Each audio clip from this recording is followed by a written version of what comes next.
महामारी को मात देने के लिए लॉकडाउन 2 लागू किया गया है, लेकिन कुछ लोग हैं जो इस कोरोना काल में भी अपने देश के साथ खड़े नहीं हैं। वो कोरोना फैलाने वाली जमात का साथ दे रहे हैं और जी मीडिया का ये संकल्प है कि हम ऐसे तत्वों को बेनकाब करेंगे और इसीलिए हम आपको करने जा रहे हैं एक बड़ा खुलासा आपके सामने, जिसमें महामारी के मौलाना मॉडल का पूरा पर्दाफाश होगा। देश में कोरोना फैलने के बाद यह सबसे बड़ा खुलासा है।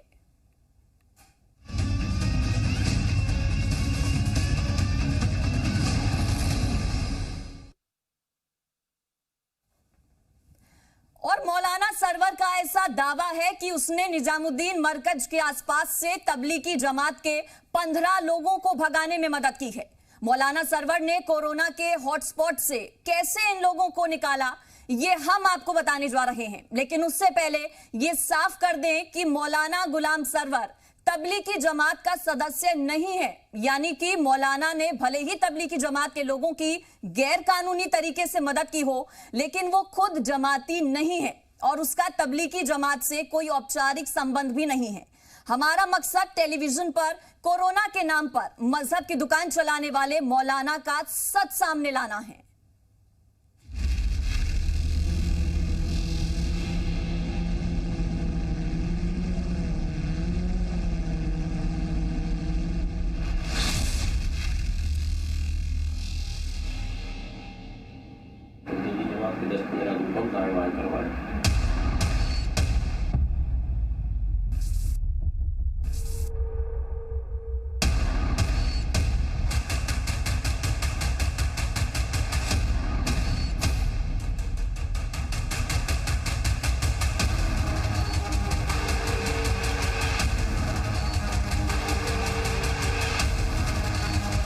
एक जमात जिसने देश में फैलाई जानलेवा महामारी,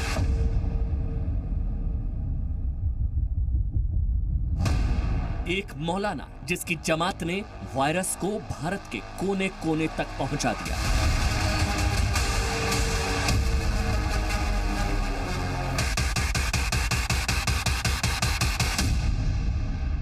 एक जमात जिसका मरकज कोरोना का हॉटस्पॉट बन गया।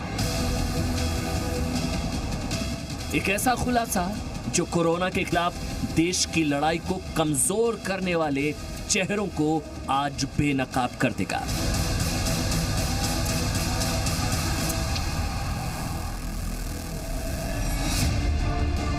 आज 135 करोड़ हिंदुस्तानी जी न्यूज पर देखेंगे मरकज में शामिल जमातियों को चोरी छिपे निकालने वाले दिल्ली के एक मौलाना का कबूलनामा।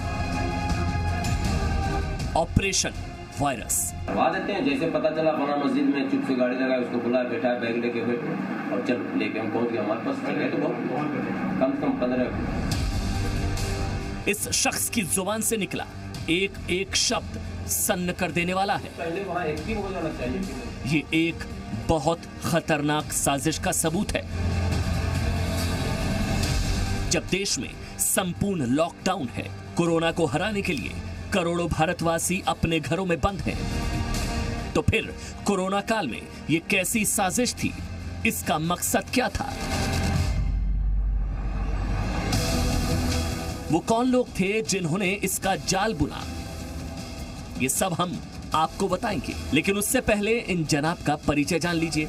यह है करीब 15 जमातियों को भगाने का दावा करने वाले मौलाना गुलाम सरवर। इन्हें आपने बीते दिनों कई टीवी चैनल पर तबलीगी जमात का पक्ष रखते हुए देखा होगा।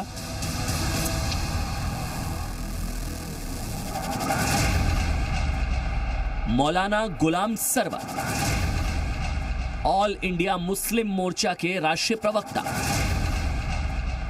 और ऑल इंडिया मुस्लिम दलित मोर्चा के फाउंडर और सेक्रेटरी हैं।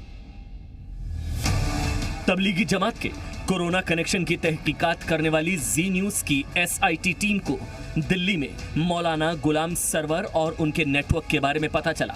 जब हमने सरवर से बात की तो उन्होंने कई चौंकाने वाले खुलासे किए। निजामुद्दीन के अलावा छापामारी शुरू हो गई, जो मस्जिदों में और भी तो ठहरे थे ना। ऑपरेशन वायरस में सरवर ने कबूल किया कि उन्होंने जमातियों को कोरोना के हॉटस्पॉट निजामुद्दीन से चोरी छिपे निकाला और इसके लिए मीडिया पास को ढाल की तरह इस्तेमाल किया।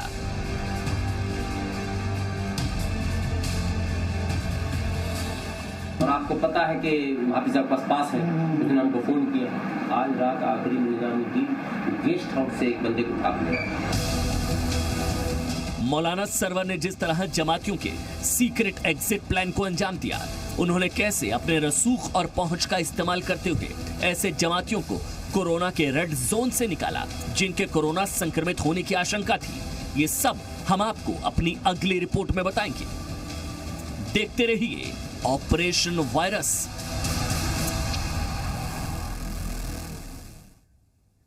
तो आपने देखा अब तक का सबसे बड़ा खुलासा, ऑपरेशन वायरस, किस तरह से मरकज में ठहरे हुए लोगों को निकाला गया और सरकार को धोखे में रखा गया।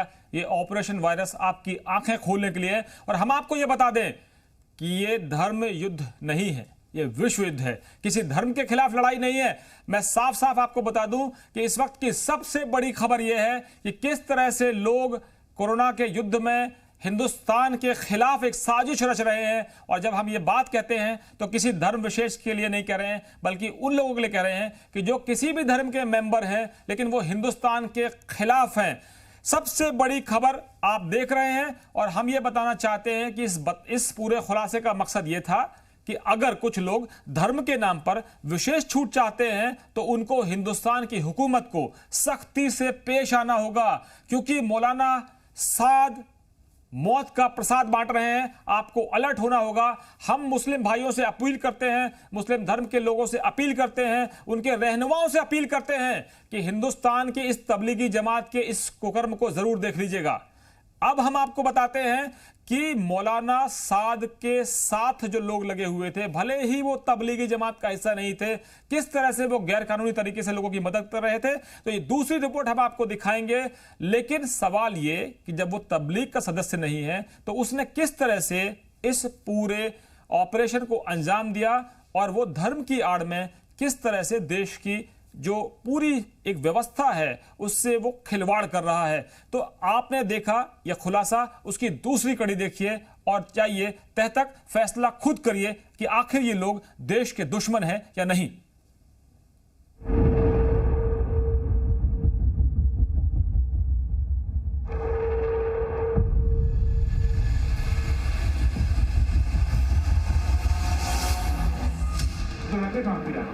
अगर रख दिए ये आपको क्यों बताएंगे?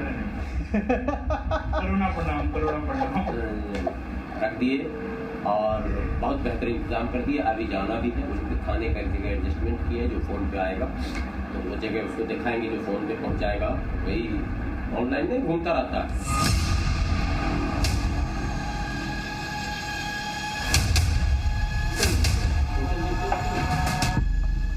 आपने सुना, मौलाना सरवर बड़े गुमान से, बड़ी शान से कह रहे हैं कि वो तबलीगी जमात के लोगों को संक्रमण के अड्डे से निकाल कर लिया। वाह मौलाना साहब, कमाल कर दिया। पुलिस की आंखों में धूल झोंक दी, प्रशासन को चकमा दे दिया, सरकार के तमाम निर्देशों को अंगूठा दिखा दिया और बड़ी चालाकी से वायरस के चलते फिरते मानव बम को उनके छिपने की जगह से निकाल लिया। सिर्फ इतना ही नहीं, जमातियों को निजामुद्दीन से निकालने के बाद उनके लिए गुप्त ठिकाने पर रहने का बंदोबस्त भी किया। एक बार फिर सुनिए मौलाना सरवर का कबूलनामा। अगर रख दिए ये आपको क्यों बताएंगे? करुणा प्रणाम। रख दिए और बहुत बेहतरीन इंतजाम कर दिए। अभी जाना भी है, उसके खाने का एक जगह एडजस्टमेंट किया है, जो फ़ोन पे आएगा तो वो जगह उसको दिखाएंगे, जो फ़ोन पे पहुंचाएगा वही ऑनलाइन नहीं घूमता रहता है। मौलाना सरवर से हमारी मुलाकात 6 से 8 अप्रैल के बीच दिल्ली के जामिया नगर में उनके घर पर हुई। हम एक राजनीतिक दल के कार्यकर्ता के तौर पर उनसे मिले। मौलाना सरवर की सच्चाई जानने के लिए हमने उनसे कहा कि क्या वो आने वाले चुनाव में मुस्लिम वोटों का ध्रुवीकरण कर सकते हैं। मौलाना सरवर ने कहा वो ये काम बखूबी कर सकते हैं। इस स्टिंग ऑपरेशन के दौरान गुलाम सरवर ने माना कि उन्होंने कोरोना के हॉटस्पॉट से मरकज में शामिल जमातियों को निकाला। लेकिन ये नहीं बताया कि वहां से निकालने के बाद जमातियों को किस जगह छिपा कर रखा। सवाल यह भी था कि लॉकडाउन की सख्ती और पुलिस की घेराबंदी में सेंध लगाते हुए आखिर मौलाना सरवर कैसे ये खेल खेल रहे थे। ऑपरेशन वायरस में आगे आपको एक एक करके इन सारे सवालों के जवाब मिलेंगे। ये बताइए, इतनी बड़ा मुश्किल से हम लोग आए।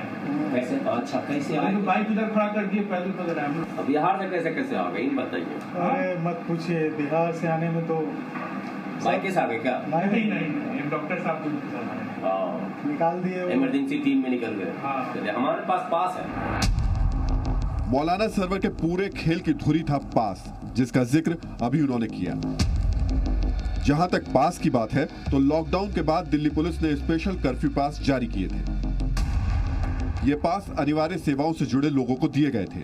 मीडिया, टेलीकम्युनिकेशन, बैंकिंग और मेडिकल जैसी जरूरी सेवाओं से जुड़े लोगों को लॉकडाउन के बीच आवाजाही की छूट मिली थी।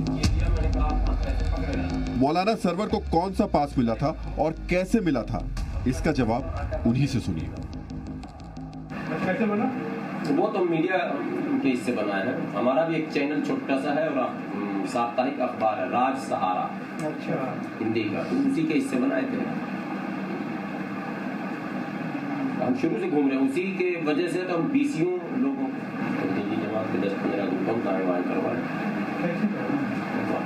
देते हैं। जैसे पता चला फला मस्जिद में चुप से गाड़ी लगाए, उसको बुलाया, बैठा, बैग लेके बैठे और चल लेके हम पहुंच गए। हमारे पास है तो बहुत कम से कम 15। यानी मीडिया के नाम पर मौलाना साहब ने कर्फ्यू पास बनवाया, लेकिन उसका बेजा इस्तेमाल किया। मौलाना ने इसके जरिए करीब 15 लोगों को सीक्रेट तरीके से निकाला। पूरे देश में सैकड़ों की संख्या में तबलीगी जमात से जुड़े लोगों को कोरोना संक्रमित पाया गया।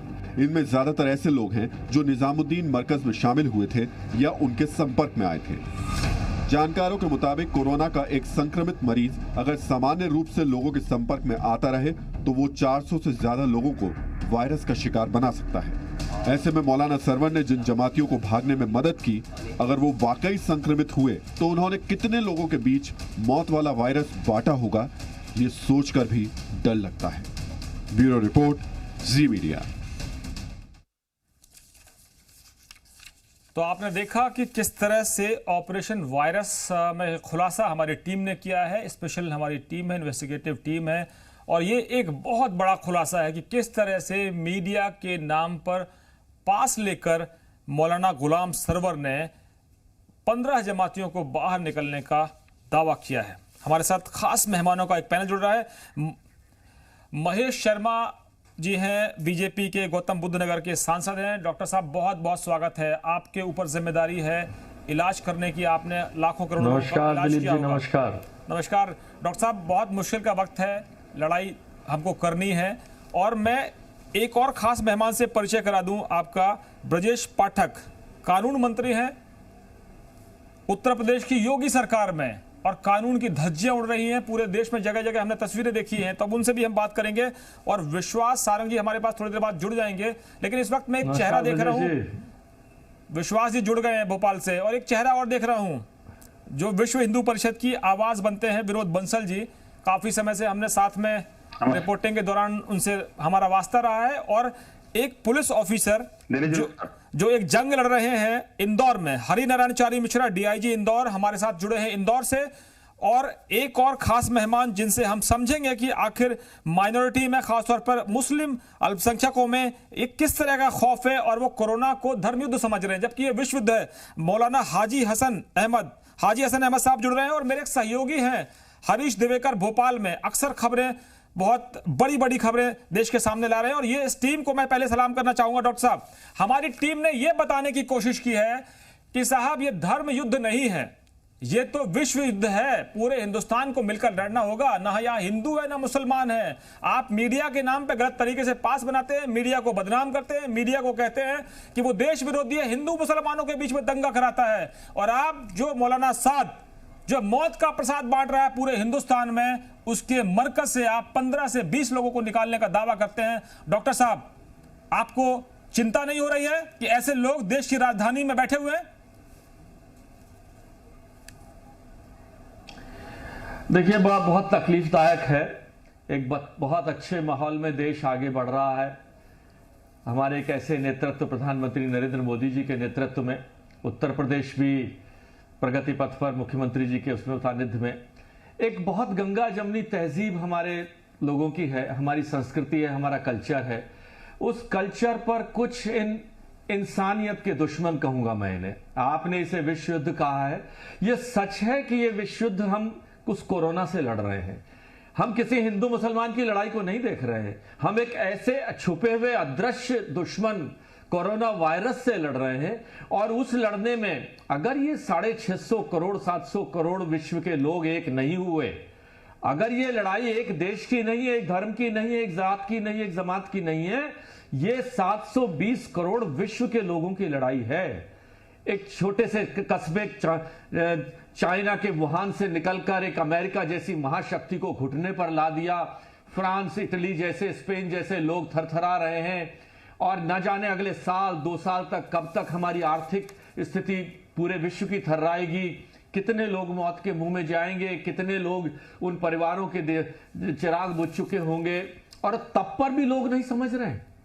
हम अपने ईश्वर, अपने अल्लाह, अपने गुरु नानक, अपने यीशु को धन्यवाद दें कि उसने समय रहते हमें आगाह कर दिया। हमारे प्रधानमंत्री एक ऐसे दे दिए जिन्होंने तुरंत फैसला कर लिया, जल्दी फैसला लागू कर दिया, वरना ना जाने भारत किस तबाही की ओर चल चुका होता। हमारी भौगोलिक स्थिति, हमारी ज्योग्राफी अलग है। आपने देखा पलायन करने लगे लोग तो लाखों लोग निकल गए। कल बंबई का दृश्य देखा आपने, एक जगह की धार्मिक जमात के लोग और ऊपर से उनके आका सबको ये कह रहे हैं कि अल्लाह मियां कह रहे हैं ऐसा। ये मैं समझता हूं इंसानियत पर धब्बा है। मैं किसी धर्म के खिलाफ नहीं बोल रहा हूं, मैं हिंदू मुस्लिम, मैं तो पेशे से डॉक्टर हूं, मेरे लिए तो खून का रंग लाल होता है, चाहे वो हिंदू का हो, चाहे मुसलमान का हो, सिख का हो, ईसाई का हो। लेकिन मैं उन लोगों के जो खिलाफ हूं, उस सोच के खिलाफ हूं, उस दकियानुसी सोच के खिलाफ हूं जो इस तरह की सोच रखते हैं और जो समाज को बांटते हैं। और वास्तव में तो इन लोगों ने जो हमारी गंगा जमनी तहजीब है उसके साथ खिलवाड़ किया है। डॉक्टर साहब, आज उन मुस्लिमों को, डॉक्टर साहब, मुस्लिम भाइयों के लिए गर्दन नीची करने के लिए जो बहस में हिस्सा नहीं ले पाते, जो कहीं खड़े होकर ऊंची गर्दन कर बात नहीं करने में उनको शर्मिंदगी महसूस हो रही है, आज ये उन पर कलंक है। डॉक्टर साहब, सभी से अपील करता हूं, डॉक्टर साहब, समय है दिलीप तिवारी जी, आपके चैनल के माध्यम से मैं उन सबसे आगाह करता हूं। जी डॉक्टर साहब, मैं आपसे पूछ रहा हूं कि आपको तो भगवान मानते हैं लोग, दूसरा धरती का भगवान कहते हैं डॉक्टर्स को, और ये साबित हुआ है। और हमने ये भी कहा है कि आप अपनी सोच बदलो और तभी देश बदलेगा। और आप अपने हीरो भी बदल लो, क्योंकि साहब हमने हीरो फिल्मों में देखे होंगे, क्रिकेट में देखे होंगे, लेकिन असली हीरो डॉक्टर हैं, असली हीरो पुलिस वाले हैं, असली हीरो सब्जी वाला है, असली हीरो सफाई वाला है। डॉक्टर साहब, मैं आपसे पूछ रहा हूं कि मौत का प्रसाद मौलाना साद बांट रहे हैं, लेकिन सवाल यह है कि डॉक्टर होने के नाते आप इनको समझाएंगे क्या कि साहब ये ना खून में फर्क करेगा, ना धर्म में फर्क करेगा। आप मरकज से निकलकर हिंदुस्तान की कुछ आबादी को ही सही, अपने बिरादरी वालों को सही, अपने धर्म वालों को सही, आप मरघट क्यों भेजना चाहते हैं हुजूर? क्योंकि आपको ये पता नहीं है कि ये ना तो खुदा का आदेश है, ना भगवान का आदेश है, ना किसी भी धर्म के मानने वालों का कोई जो देवता है उसका आदेश है। ये तो कोरोना वायरस है जिससे अमेरिका के राष्ट्रपति तक हिले हुए हैं और प्रधानमंत्री नरेंद्र मोदी से मदद मांग रहे हैं कि HCQ दे दो। डॉक्टर साहब समझाइए आप, क्योंकि आप डॉक्टर हैं, तो इनको समझ में क्यों नहीं आ रहा है? देखिए दिलीप जी, मैंने पिछले 2 महीने से अपना ये राजनीतिक कुर्ता जरूर है, लेकिन इसके अंदर छुपा हुआ डॉक्टर के रूप में मैं 6000 सहकर्मी मेरे साथ काम कर रहे हैं। मैं 12 से 14 घंटे अस्पताल में एक डॉक्टर के रूप में बैठा हूं। कई बार मैंने भी आपसे विधायक के सांसद के रूप में मेरा काम, मेरे लोगों से, मेरी पार्टी के लोग खाना खिला रहे हैं, लेकिन मैं डॉक्टरी के नाते मेरी आत्मा रोई थी जब मुरादाबाद की कल की घटना देखी, डॉक्टर अग्रवाल पर घटना के दृश्य देखे, जो सरताज अली और उसका भाई चला गया उस बीमारी से, और न जाने कौन लोग थे वो लोग, कौन लोग थे इनके भड़काए हुए लोग। मुझे अच्छा लगता है एक बार साद साहब ने अगर ये कह दिया तो बाकी लोग आके कहते हैं साहब हम साद साहब की जो उन्होंने तकरीर करी है उसके साथ नहीं है। और मैं तो कहता हूं साद साहब भी बाहर आकर इंसानियत से, अपने धर्म के भाइयों से माफी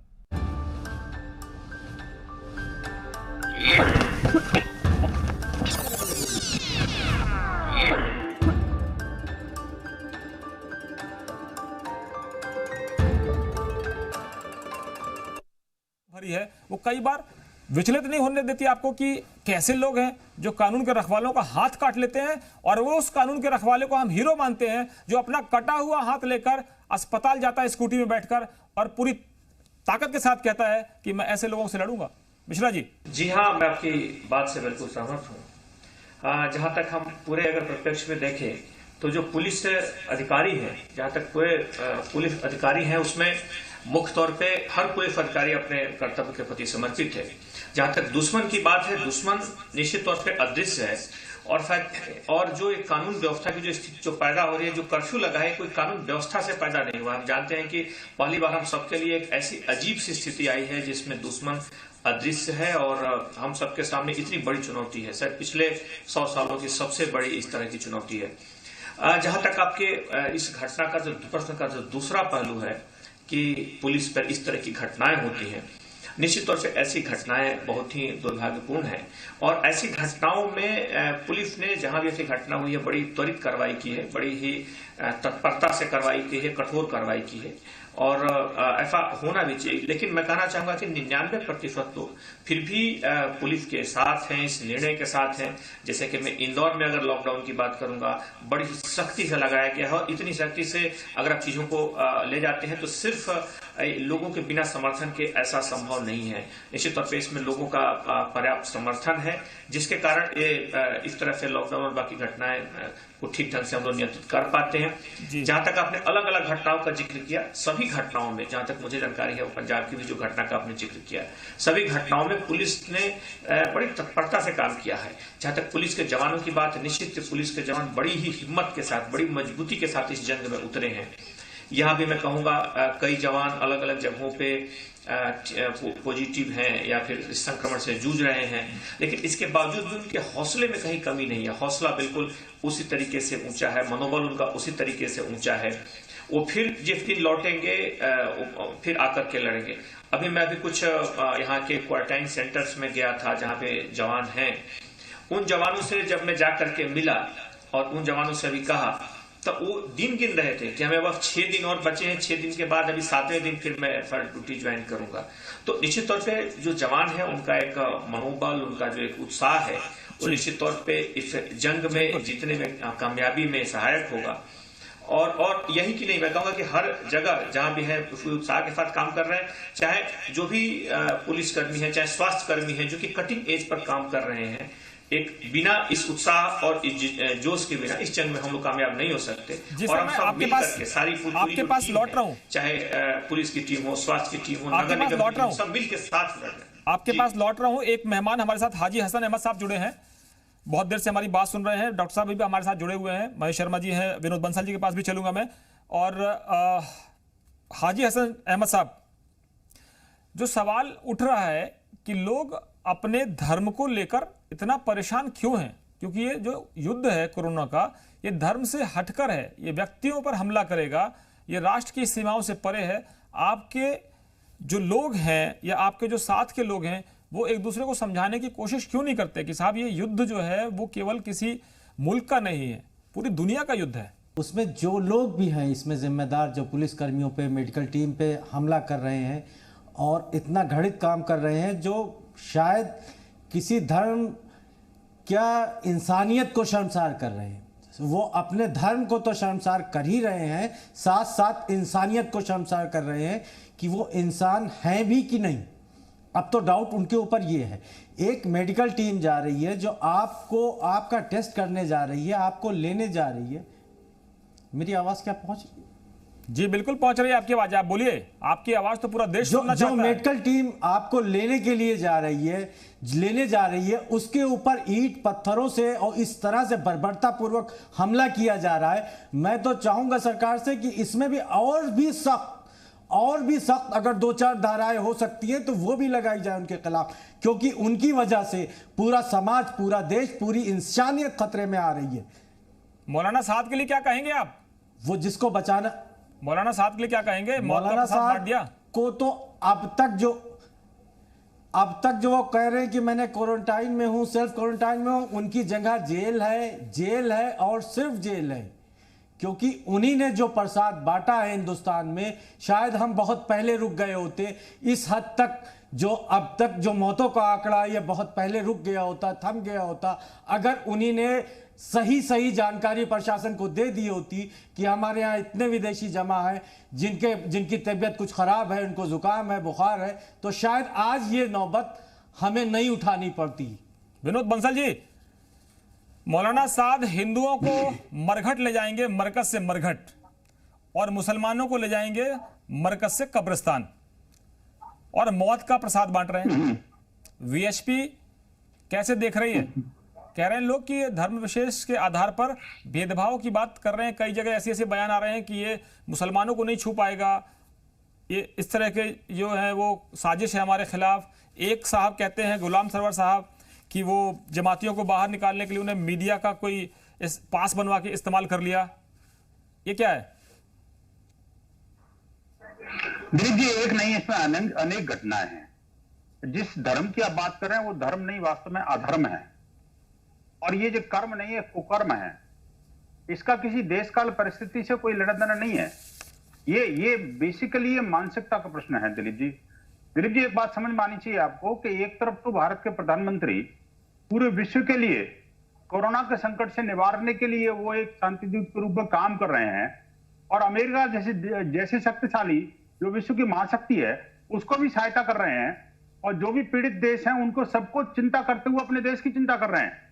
और एक दूसरी तरफ आप पाकिस्तान को लीजिए कि वहां पर पाकिस्तान में जिस तरह से तबलीगी जमात का 2.5 लाख लोगों का समागम हुआ, और उसके बाद भी जो उन्होंने जब उसको क्वारंटाइन करने की कोशिश की, लॉकडाउन करने की कोशिश की पाकिस्तान में, तो लॉकडाउन के दौरान पाकिस्तान में हिंदुओं के साथ कैसा दुर्व्यवहार हो रहा है, वहां पर रोटी के बदले उनका धर्मांतरण किया जा रहा है। एक ये पाकिस्तान की मानसिकता देखिए। अब आ जाए भारत में जिस तरह से तबलीगी जमात ने ऐसे टाइम पर, जबकि भारत ने पूरी तरह से ऐसा लग रहा था कि हमने कोविड को पूरी तरह से कंटेन कर लिया, हमने एक विजयश्री प्राप्त कर दी, और हम पूरे विश्व के अंदर एकमात्र ऐसे बड़े देश हैं जिन्होंने कि एक विजय हासिल की है कोविड को जीतने में। वहीं पर जैसे ही ये तबलीगी जमात का विस्फोट हुआ, पूरे देश को आतंकित कर दिया। जिस तरह का आतंक इन्होंने फैलाया, मैं सीधे शब्दों में इनको आतंकी कहूंगा।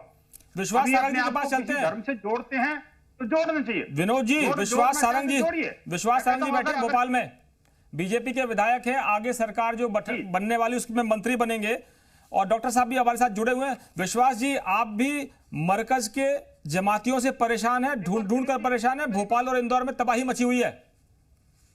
देखिए, निश्चित रूप से पूरे देश में जो कोरोना का माहौल बना है उसमें बहुत बड़ा योगदान मरकज वालों का है। ये हमारे लिए दुर्भाग्य, इस देश के लिए दुर्भाग्य कि 70 साल की आज़ादी के बाद भी जब देश को एकजुट होकर किसी समस्या पर लड़ना चाहिए, जब संपूर्ण देश नरेंद्र मोदी जी के नेतृत्व में इस भीषण समस्या के खिलाफ लड़ रहा है, चंद लोग अपनी उल्लू सीधा करने के लिए इस तरह से माहौल को बिगाड़ते हैं, और उसका जीता जागता उदाहरण हमें देखने को मिलता है। 40-50% तो वही लोग हैं, और बाकी लोग जो भी पॉजिटिव आ रहे हैं उसमें भी कहीं ना कहीं हिस्ट्री मरकज से जुड़ी हुई है। तो ये निश्चित रूप से हम सबके लिए शर्मनाक भी है, दुर्भाग्यपूर्ण भी है, और सोचने लायक भी है। और इसमें दिलीप जी, मैं एक बात को और ऐड करना चाहता हूँ। ये केवल मामला इस बात का नहीं है कि कोरोना की लड़ाई चल रही है और किसी एक धार्मिक स्थल पर लोग इकट्ठे हो गए, प्रशासन की बात नहीं मानी, शासन की बात नहीं मानी, आग्रह को नहीं माना, इस पूरी समस्या की भीषणता को और इसकी गंभीरता को नहीं समझा। केवल यहीं तक सीमित नहीं है। मुख्य मुद्दा यह है कि इसके पीछे की मानसिकता क्या है, इसके पीछे क्या केवल विघटन की मानसिकता है। विश्वास जी, मैं आपको रोक रहा हूं। एक तस्वीर हमारे पास और है, और मैं अपने सहयोगियों से कहूंगा कि डॉक्टर साहब से सवाल लेने से पहले मैं वो बयान सुना दूं जिसमें मौलाना गुलाम सरवर कह रहे हैं कि प्रधानमंत्री नरेंद्र मोदी देश में कोरोना फैलाने के लिए जिम्मेदार हैं, और वो कह रहे हैं कि लॉकडाउन में जो नियम कानून की धज्जियां उड़ाई जा रही हैं, ये जो है कोरोना जो इंसान से इंसान में नहीं फैलता। ये मौलाना गुलाम सरवर का ये स्टिंग हमारी टीम ने किया है। तो जरा मैं डॉक्टर साहब आपको सुना रहा हूं, क्योंकि आप डॉक्टर हैं, आप इलाज करते हैं। मैंने भी कई बार आपसे मदद मांगी है और आपकी टीम ने मेरा इलाज भी किया है, मेरे सहयोगों का इलाज भी आपने किया है। ये कह रहे हैं इंसान से इंसान में नहीं फैलता। तो ये कौन सा धर्म है जो साहब ऐसे सिखाता है कि कोरोना में डॉक्टर कुछ बताए, पूरा सिस्टम कुछ बताए, लेकिन आप धर्म के आधार पर उसका एक तरह से एनालिसिस करते हैं। जरा सुनाइए डॉक्टर साहब को, फिर सवाल लेते हैं। एक बात बताइए, जैसे कि हम लोग आप निजामुद्दीन मेरे साथ चलिए, कसम खुदा के कांप जाइएगा। हिंदू मुस्लिम दंगे में भी वैसा कर्फ्यू नहीं होता जिस तरह से सील किया। हर चौराहे पे पारामिलिट्री फोर्स को खड़ा किया, हर नुक्कड़ पे। लेकिन हिम्मत से काम होता है सर। मेरे को मौलाना शादाब कासिम एक है, वहीं पे दुआ तावीज़ वगैरह करते हैं, वहीं रहते हैं, लेकिन है वो बाय नेचर हम लोग के हैं। ठीक है, रोजगार अपना दुआ तावीज़ उन्होंने हमको कहा सर इस बंदे के पास पैसा खत्म हो रहा है, तमिलनाडु का और आलिम भी है, यानी कि वो से फारिग भी है, तमिलनाडु का, और जमात में आया था और ऐसे ऐसे ये घुसपैठ करके चला आया था इधर, क्योंकि मरकज से सबको निकाला जा रहा था। तो अब इसके पैसे ख़त्म हो रहे हैं, या तो पैसे का इंतजाम कीजिए या शिफ्ट कीजिए। हमने भाई मेरी तो औकात है नहीं कि हम 15 दिन 10 दिन अभी 10,000 रुपया 8 रोज़ दें उसको। हाँ, शिफ्ट कर देंगे, खाने पीने रहने का इंतजाम कर देंगे। तो बोला हम लोग क्या क्या सामान, टी शर्ट, वो जो नाइट में पहनते हैं क्या बोलते हैं, ट्राउज़र, वो लेके हम गए। ठीक है, हमने अंदर भिजवाया, हमने कहा टी शर्ट ट्राउज़र पहनने बोलो, कार्ड दिया है गले में टांग लो, ठीक है, और अंदर घुसा दो, यानी कार्ड बाहर में रहना चाहिए, सिर्फ फीता दिखना चाहिए। माइक दिया राज सहारा का हाथ में, एक कुकर्म नहीं करना पड़ता है। ये अरे भाई ये बनाए हुए हैं, सब बनाए हुए हैं ना। ये दिया, मैंने कहा आप हाथ में ऐसे पकड़े रहना, मेरे पीछे बैठ जाओ, बैग रखो, ठीक है, और 10 किलो का आटा का पैकेट खरीदा, क्योंकि उनका बैग था भारी, जमात वाले तो तुरंत नहीं रखते हैं, दही उड़ी भी रखे हुए। कब से थे यहाँ पर ये भाई साहब? ये पहले से आए हुए थे, ये लगभग 18-19 मार्च को आए। ये गए थे देवबंद उस्ताद से मिलने। अच्छा। फिर वो मिलने के बाद आ गए मरकज कि जिसका जिस जमात से लगाव है ना, तो वो वालेहाना है। जैसे पॉलिटिकल होता है ना, तेजस्वी के खिलाफ को बोलेगा तो खून पी जाएगा आदमी, जैसे मोदी के खिलाफ बोलेगा तो खून पी जाएगा, वैसे अभी इलाहाबाद में तो मर्डर हो गया, पता है ना? नहीं सुनिए, इलाहाबाद में चाय की दुकान पे कोई गैर मुस्लिम ने तबलीगी जमात वाले को बोल दिया तुम ही लोग कोरोना फैला रहे हो, बस हो गया। उसने निकाला पिस्टल, तबलीगी जमात को सोचता है लोग कि फकीरचंद जमात है, उसमें तो 1 करोड़पति भी घूम रहा, निकाला पिस्टल, मार दिया वहीं, वो न्यूज बन गया। तो ये सब चीज लिख दिया और उनको बैठाया, 10 किलो आटा का ऊपर से वो रखा कट्टा। हमने कहा जितना, हमने कहा आप कुछ मत बोलना, कहीं भी कुछ भी मत बोलना भूल से, बाकी हम निपट लेंगे। बोले क्या, मैं सिर्फ कहना कि स्टाफ है, इससे आगे बोलना ही मत, हमारे पास बना हुआ है, ऐसे रोकता ही नहीं, आज तक तो नहीं रोका है। एक बार रोका था सराय काले खां में, तो कार्ड दिखाया पास, तो उसने कहा कि इसको मोटरसाइकिल में चिपका के रखिए, तो हमने कहा साहब चिपकाने की बात नहीं, लेकिन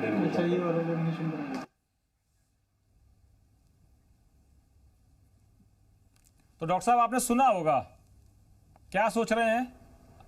आपकी धड़कनें तो वैसे बहुत मजबूत है, डॉक्टर बहुत मजबूत होता दिल से। ये लोग दिलीप जी, ये लोग धर्म के नाम पर भी कलंक है। मौलाना, हाजी, ऐसे ऐसे तमगों से इन्हें नवाज दिया जाता है। ये लोग उसके नाम पर भी कलंक हैं, इंसानियत के नाम पर तो कलंक हैं ही, और मीडिया के भी कलंक हैं, मीडिया के दुश्मन भी हैं। लोकतंत्र की हमारे चौथी टांग कहे जाने वाले मीडिया पर भी ये दाग का धब्बा है। आखिरकार ये ही वो लोग हैं जो पैदा करते हैं खाई दो धर्मों के बीच की।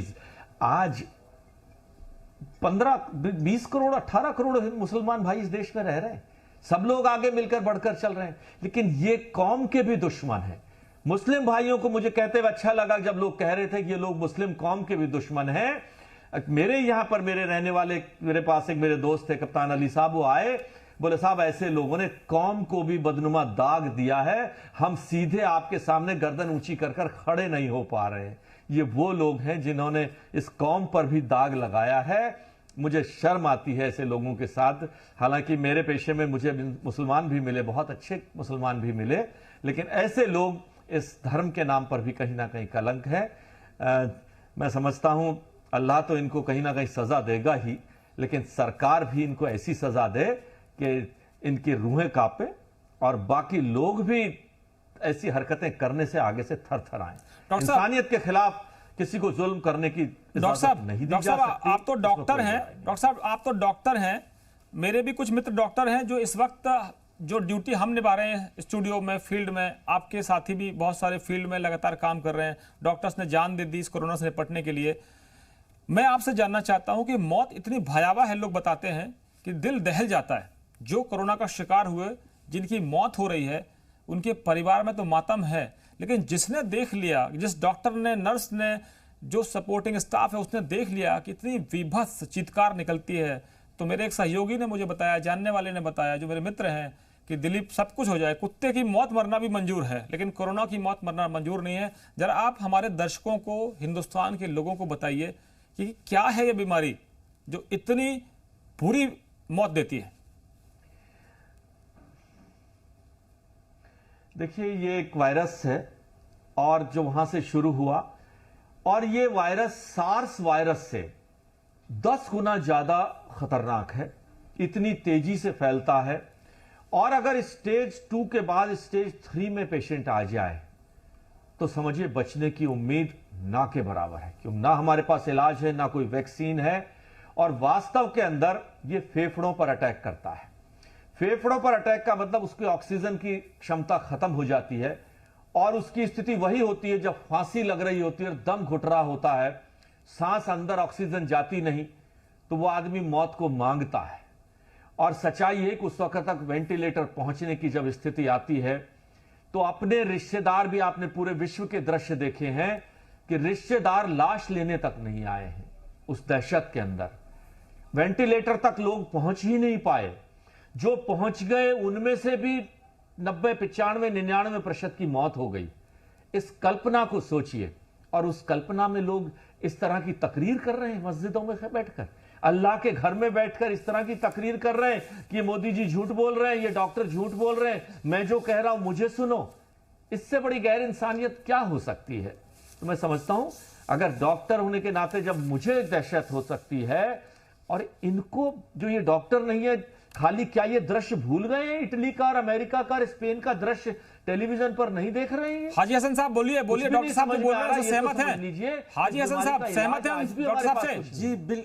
जी आपकी तारीफ कर रहे हैं डॉक्टर साहब से सहमत हूं, लेकिन हाजी हसन साहब जी आपकी तारीफ कर रहे हैं डॉक्टर साहब कि आप जिस जुबान में बोल रहे हैं, जिस अंदाज में बोल रहे हैं, वो पसंद आया। और शायद हम खुदा से दुआ करते हैं, हम ईश्वर से ये प्रार्थना करते हैं कि मौलाना गुलाम सरवर जैसे लोगों को बुद्धि दे।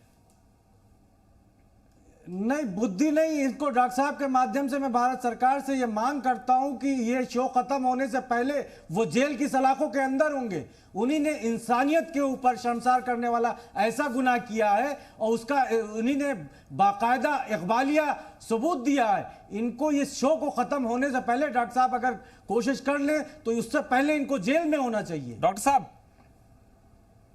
गृह मंत्री को सूचना देंगे साहब, आप जैसे लोग ही हैं जो इस इंसानियत और जमहूरियत को बचाए बैठे हैं। डॉक्टर साहब, गृह मंत्री जी को सूचना देंगे। बहुत धन्यवाद मौलाना हसन साहब। डॉक्टर साहब, गृह मंत्री जी को साहब की भावनाओं को मैं जरूर गृह मंत्री जी तक और मुख्यमंत्री जी तक पहुंचाऊंगा, कैसी भावनाएं हैं लोगों में। बिल्कुल, अगर आप डॉक्टर साहब इजाजत दें तो हम गुलाम सरवर साहब को जोड़ लेते हैं, आप उनकी सुन लीजिए। हमने उनको जोड़ने की कोशिश कर रहे हैं। हाँ, बिल्कुल। विनोद बंसल जी, ये आप कहते हैं देश में हिंदू मुसलमान नहीं होना चाहिए, वो कह रहे हैं मुसलमानों को तो छुएगा नहीं, इंसान से इंसान को नहीं आता। मोदी जी ये भ्रम फैलाए हुए हैं, इतना तो कर्फ्यू में भी नहीं हुआ था, शाहीन बाग के दौरान भी नहीं हुआ था। ये मुसलमानों के खिलाफ साजिश है मोदी जी की। आपको क्या लगता है? दिलीप जी, ये साजिश का तो पता तब लगेगा जब ये जो जमाती है, जितने भी शाहीन बाग बने थे देश के अंदर, उन शाहीन बागों की जो चेकिंग होगी, उनका जब कोरोना का टेस्ट होगा, तब आपको वास्तविक स्थिति पता लगेगी कि वो उनको अल्लाह बचा रहा है या मोदी बचा रहा है। आखिरकार मोदी जी ने अगर टाइम रहते ये प्रिकॉशन न लिया होता, तो इन जमातियों को बाहर नहीं निकाला होता, तो मैं कहता हूं जमातियों की लाशें निकलती उससे, 2500 लाशें निकलती दिल्ली के मरकज से। तो सुनिए, जरा सुन लीजिए विनोद बंसल जी, गुलाम सरवर हमारे साथ हैं। मौलाना गुलाम सरवर, आप कह रहे हैं कि हमने जमातियों को बाहर निकाला, मोदी की साजिश है, ये इंसान से इंसान में नहीं फैलता। ये किसने बताया आपको? डॉक्टर हैं आप? तो आप पहले सबसे पहले जो वीडियोस दिखाए जा रहे हैं उसकी सत्यता पूरी तरह से जांची जाए। बिल्कुल जांचेंगे। किससे जचवाना है बताइए? ये मेरी सर ये मेरी मांग है आदर पूर्वक जी। और मैं कहीं भगौड़ा नहीं हूँ, मैं पिछले 15 सालों से समाज के बीच हूँ। कौन सा मीडिया है आपका? सर प्लीज मेरी सफाई, आपने समय दिया तो सफाई देने दीजिए। जी बिल्कुल दीजिए। जिस बंदे ने समीर नाम के लोगों ने जो हमारा इंटरव्यू किया है या वो एक्टिंग किया है या जो कुछ वो दिखा रहा है, पहले उसको भी सामने लाया जाए। मेरा साथी है, मेरा साथी है, मेरा रिपोर्टर है। मैं पूरी जिम्मेदारी से कहता हूं, हिंदुस्तान की किसी भी अदालत में मैं साबित करूंगा कि आपने ये कहा है, और मैं पूरी जिम्मेदारी से कह रहा हूं कि वो मेरा सहयोगी है, जी मीडिया का रिपोर्टर है। पूरी जिम्मेदारी से मैं दिखा रहा हूं। बोलिए आप। मैं कानूनी चाराजोई को कबूल करता हूं, मैं भी सामना करूंगा, कहीं नहीं हिलूंगा और बिल्कुल सरेंडर करने को तैयार हूं। अगर मैंने कुछ भी गलत कहा होगा हाँ, तो जमातियों को क्यों निकाला? सुनिए सर, अगर मैंने कुछ गलत कहा होगा या गलत किया होगा तो जो दंड के प्रावधान होंगे उसका मैं भागीदार हूंगा। कौन सा अखबार है आपका? जी, कौन सा अखबार है, कौन सा चैनल है आपका? मीडिया का पास लेकर घूम रहे हैं? वो सारी बातें जो है वो सामने आपके आकर होंगी या अदालत में होंगी या पुलिस के सामने होंगी। हमारा मुंह क्यों काला करवा रहे हैं आप लोग?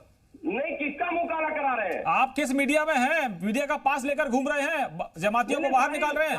सारी दुनिया मीडिया का पास लेके घूम रही है। कितने पत्रकारिता की आपने? कौन सी पत्रकारिता पढ़ी है? कहां से पत्रकार बने हैं?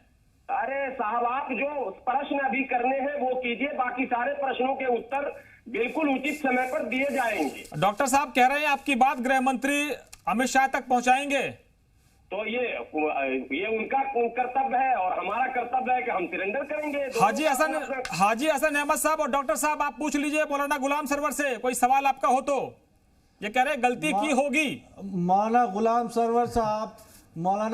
सरवर साहब, आज आपने तमाम मुसलमानों को शर्मसार कर दिया। और जो हाजी हसन अहमद साहब नाम बता दीजिए कि हाजी हसन अहमद साहब मुसलमान। हाजी हसन अहमद साहब नाम बताइए, परिचय दीजिए कि आप हिंदुस्तान के वो मुसलमान हैं जो राष्ट्रभक्त है, देशभक्त है, और उसको देशभक्ति साबित करने की जरूरत नहीं है। नहीं, किसी को साबित करने की जरूरत नहीं, बिल्कुल जरूरत नहीं है मुझे। हाजी हसन अहमद साहब बताएंगे। गुलाम सरवर साहब, आपने मरकज से कितने पैसे लेके कितने जमातियों को निकाला और क्यों निकाला? ये सब जांच का विषय है। इसका जवाब दीजिए आप, या फिर ये कहिए कि आप अभी संपादक जी कह रहे हैं कि उनका रिपोर्टर ने ये वीडियो शूट किया है। क्या आप इस वीडियो की विश्वसनीयता पे सवाल उठा रहे हैं, कह रहे हैं कि ये गलत है? डॉक्टर साहब आपका सवाल। डॉक्टर साहब आपका सवाल। मेरा सवाल सुन लिया जाए। डॉक्टर साहब का सवाल सुन लीजिए पहले। डॉक्टर महेश शर्मा, सांसद है गौतम बुद्ध नगर से। आरसी क्या? देखिए, एक हाथ कंगन को आरसी क्या, आपने सब कुछ दिखा दिया है। और एक तरफ इंसानियत के नेक बंदे के रूप में हमारे हाजी हसन साहब भी बैठे हैं जो अच्छी तकरीर कर रहे हैं। मैं उनको सलाम करता हूं, मैं उनको प्रणाम करता हूं, सलाम करता हूं। ऐसे इंसान भी हैं जो मुस्लिम धर्म के हमारे मैं समझता हूं नुमा है, हम उनका सम्मान करते हैं। एक ऐसे लोग भी हैं और एक ऐसे लोग भी। गुलाम सरवर साहब हमारे सामने हैं। मैं बधाई देता हूं जी न्यूज को और आपके उस स्टिंग करने वाले उस कार्यकर्ता को, उस कॉरेस्पॉन्डेंट को, दिलीप जी, जिसने ये सच हम सबके सामने जी उत्तर प्रदेश के माध्यम से लाए हैं। मैं उन्हें बधाई देता हूं उन्हें। और हसन साहब को दोबारा शुक्रिया। बोलिए गुलाम सरवर साहब। सलाम करते हुए उनके इंसानियत के रुतबे को बोलिए करता हूं। गुलाम सरवर साहब बोलिए। डॉक्टर साहब, मेरे भी पूरे हिस्ट्री को खंगाल लीजिएगा। मैंने भी समाज की सेवा की है, देश की सेवा की है और हमारे नस नस में राष्ट्रभक्ति है। कोई प्रमाण की आवश्यकता नहीं है। जो आपने शब्द कहे हैं, हाथ कंगन को आरती क्या, पढ़े लिखे को फारसी क्या, मैं इससे पूर्ण रूप से सहमति प्रकट करता हूं और इंशाअल्लाह मैं इस इम्तिहान में पूरी तरह से कामयाब हूं। हाजी हसन अहमद साहब बताइए इनको, हाथ कंगन को आरसी क्या, पढ़े लिखे को फारसी क्या? ये आदमी मीडिया के शक्ल में हमको बदनाम करता है। ये आदमी मरकज को बदनाम करता है, मुसलमानों को बदनाम करता है। पहले ये बताइए कि आप रिपोर्टर हैं कि मौलाना है, मौलवी है? अगर आप मौलाना हैं तो आप किस हैसियत से गए थे वहां पे? क्यों आप 10 से 15 लोगों को निकाल के इधर से उधर किया आपने? जो कहना था वो हमने कह दिया। बाकी हम खुद जो है पुलिस के पास जाएंगे और अपनी जो शिकायत आपने कहा वो पूरी दुनिया ने देखा जी मीडिया के माध्यम से। बिल्कुल गुलाम सरवर साहब, आप देखा मौलाना साद के गुलाम सरवर, आप मौलाना साद के एजेंट हैं। आप जवाब दीजिए यहाँ पे। गुलाम सरवर, आप मौलाना साद के एजेंट हैं। वो मौत का प्रसाद बांट रहे हैं, उसमें भागीदार हैं। आपने अपराध किया है, मौत बांट रहे हैं लोगों को। आप 1 मिनट और सुन लिया जाए सर, पूरा सुनिए। 1 घंटे सुनने के लिए तैयार हूं मैं। बोलिए आप। सिर्फ केवल 1 मिनट सर। बोलिए कि आप अपने रिपोर्टर से ये कहिए कि वो तस्वीर दिखाएं जहां हम जमाती को लेकर जा रहे हैं या लेकर कहीं छुपा रहे हैं या कहीं ला रहे हैं या कहीं बैठा रहे हैं। ये तस्वीर अगर वो दिखा दे तो मैं अभी का अभी आपको सलाम ठोक दूंगा। तो ये बयान किसने दिया है? जो स्टिंग में बयान वो किसका है? आपके भाई का, आपके परिवार का है, आपके भूत का है, आपके प्रेत का है? बोल तो आप ही रहे हैं। मेरा है सर, मेरा है। तो फिर हम सबूत क्यों देंगे? हम सबूत क्यों देंगे? बयान तुम्हारा है, सबूत हम देंगे। नहीं तो एविडेंस भी दिखाना पड़ेगा ना। हम एविडेंस भी दिखाएंगे, हमारे पास एविडेंस भी है, हमारे पास एविडेंस भी है। ठीक है। हम आपको कटघरे में नहीं खड़ा करेंगे, हम आपको देश की अदालत में खड़ा नहीं करेंगे, जनता की अदालत में खड़ा करेंगे। और हमारे पास मौलाना हाजी हसन अहमद साहब जैसे मुसलमान हैं जो पाक मुसलमान हैं। आपने कौम को बर्बाद किया है। हाजी साहब बताइए जी। हाजी साहब बताइए। अब आप अगर ये कह रहे हैं कि इनकी आवाज भी इनकी है, वीडियो भी इनका है, तो ये क्या कहना चाह रहे? ये झूठ बोल रहे थे, सरेआम किसी को गुमराह कर रहे थे। कैसे मुसलमान है, कैसा ईमान है आपका? मैं फिर से भारत सरकार से, अगर ये दिल्ली में मौजूद है तो दिल्ली सरकार से निवेदन करता हूं। डॉक्टर साहब एक छोटी टिप्पणी। डॉक्टर साहब एक छोटी टिप्पणी। ऐसे लोग ये सिर्फ और सिर्फ अपराधी ही हो सकते हैं, ये किसी कौम के प्रतिनिधि नहीं हो सकते। डॉक्टर साहब छोटी टिप्पणी। मैं चाहूंगा कि आप अपने गृह मंत्री जी को, अपने प्रधानमंत्री जी को, आप देश के बड़े नेताओं में शुमार हैं, आप देश के बड़े डॉक्टर्स में शुमार हैं, आपने हजारों लाखों लोगों का मुफ्त इलाज किया है, आपने हम जैसे पत्रकारों के कहने में मुफ्त इलाज किया है। और मैं पूरी जिम्मेदारी से कहता हूं कि जब भी हमने डॉक्टर महेश शर्मा से कहा कि ये पत्रकार कम पैसे वाला है, इसके पास उतनी व्यवस्था नहीं है, डॉक्टर साहब ने कहा आप चिंता मत करो, ये मेरा भाई है, मेरा परिवार है। किसी के बच्चा होने पर डॉक्टर साहब खुद देखने आते हैं। मैं आपसे पूछता हूं डॉक्टर साहब, क्या आप संसद में इस सवाल को उठाएंगे कि जिस तरह से फर्जी पत्रकार हमारे देश की मीडिया को बदनाम करते हैं, कोई सख्ती होनी चाहिए? कोई भी आदमी पत्रकार बन जाता है, कोई भी आदमी माइक आईडी लेके घूमता है, कोई भी स्ट्रिंग कर देता है। हम जिम्मेदारी के साथ स्ट्रिंग कर रहे हैं, पूरे देश को दिखा रहे हैं, किसी भी अदालत में जाने के लिए तैयार हैं। डॉक्टर साहब क्या ये एक मुद्दा नहीं आपके लिए कि कोई भी पत्रकार बन के देश की तमाम सुरक्षा में सेंध लगा रहा? ये आज आपने दिलीप भाई, ये जो आज आपने विषय रखा है, आपने जो आज ये स्टिंग ऑपरेशन के माध्यम से विषय रखा है, ये वास्तव में बधाई के पात्र हैं आप कि सरकार की भी आंख खुलेगी, हमारी खुफिया एजेंसियों की भी आंख खुलेगी, देश के लोगों की आंख खुलेगी, और जो ये पास इश्यू करने वाले लोग हैं इनकी भी आंख खुलेगी कि कहीं ऐसे देश के दुश्मन के रूप में जो लोग काम कर रहे हैं वो कहीं पास ना ले लें और इस तरह के सिस्टम को हमारे को खराब ना कर दें। बहुत बड़ी बात कही है हमारे अहमद साहब ने, हसन अहमद साहब ने, कि या तो आप मौलाना है तो मौलाना रहिए और पत्रकार है तो पत्रकार रहिए, और अगर आप बीच के एजेंट हैं पैसा लेकर ये काम करने वाले तो वो काम करिए। विश्वास मंत्री बनने वाले हैं शिवराज सरकार में, आप लगाम लगाएंगे ऐसे पत्रकारों पर जिनको आपकी सरकार भी प्रेशर देती है, कांग्रेसियों की सरकार भी प्रेशर देती है और गलत तरीके के लोगों को पास बांटती है?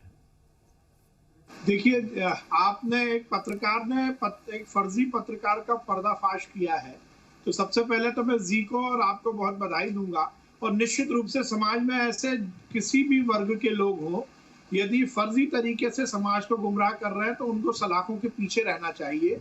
ये देश को तोड़ने का काम कर रहे हैं, समाज को तोड़ने का काम कर रहे हैं। विश्वास जी, ये पत्रकार का स्टिंग नहीं है, ये स्टिंग ऐसे मौलाना का है जो पत्रकार के वेश में छुपा हुआ भेड़िया है। वो पत्रकारिता को भी बदनाम कर रहा है, मुसलमानों को भी बदनाम कर रहा है, और ये कहता है कि मैं पत्रकार बनके पत्रकार की आड़ में मरकज से मैंने ऐसे जमातियों को निकाला जो वहां फंस गए थे। मैं यही बोल रहा हूँ, कोई भी वर्ग हो, चाहे वो मौलाना हो चाहे पत्रकार हो, यदि देश को तोड़ने का काम कर रहा है तो उसको बाहर समाज में रहने की जरूरत नहीं है, उसको सलाखों के पीछे रहना चाहिए। निश्चित रूप से ऐसे लोगों के खिलाफ कार्रवाई होनी चाहिए, चाहे वो मौलाना सरवर हो या मौलाना साद हो। उन्होंने देश को तोड़ने का काम किया है, देश को गुमराह करने का काम किया है, निश्चित रूप से उनको सख्त से सख्त सजा मिलनी चाहिए। विनोद जी आपके पास मैं लौटूंगा, छोटा सा एक ब्रेक लेना पड़ेगा। ब्रेक के बाद हम फिर बताएंगे कि किस तरह के हालात है। एक तस्वीर हम आपको दिखाएंगे जिसको देखकर आपका दिल दहल सकता है। हमारा मकसद किसी धर्म को बदनाम करना नहीं है, हमारा मकसद किसी धर्म के खिलाफ कोई एजेंडा बनाना नहीं है। हमारा मकसद सिर्फ ये है कि आप समझिए कोरोना धर्म युद्ध नहीं है, विश्व युद्ध है, सबको मिलकर लड़ना होगा। एक ब्रेक लेते हैं, ब्रेक के बाद वापस लौटते हैं इस बड़े खुलासे पर।